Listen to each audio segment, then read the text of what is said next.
The Connecticut Society Room, this is a special STN Channel 2 Election Night Wrap with Ben Wilcox and Alex Katz. Well, hello everyone. I'm Ben Wilcox alongside Alex Katz here at the Connecticut Society Room in downtown Hartford, where Dannel Malloy just proclaimed himself the winner of the Connecticut gubernatorial race.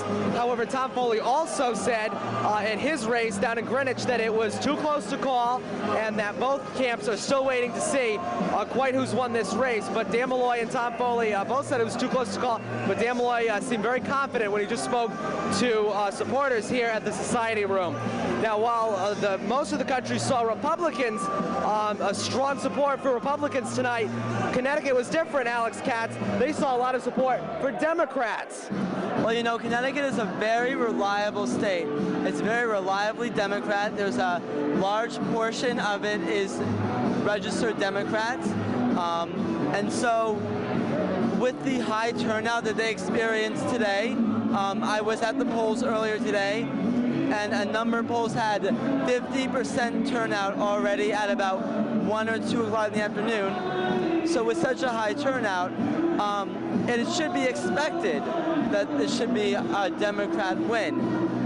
What is interesting to me is how the senatorial race was called very quickly with Blumenthal and McMahon, and Blumenthal was called very early on as the winner.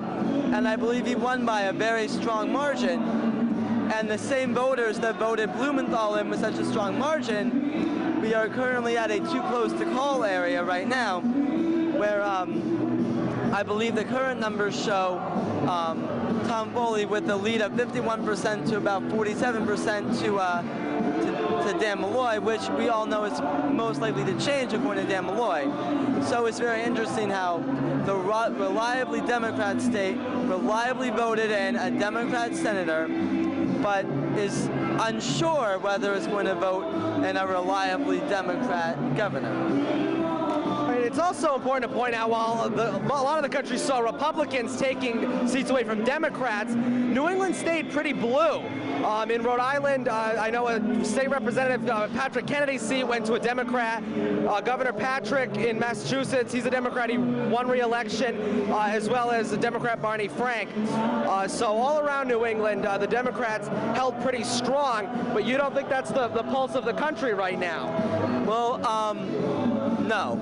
No, I don't. New England is very blue. New England, I'm learning, I'm not from New England, but I'm learning that New England likes tradition. It likes what it has. And it's always been Democratic, and it's going to, I would be shocked if tomorrow I woke up and it wasn't Democrat.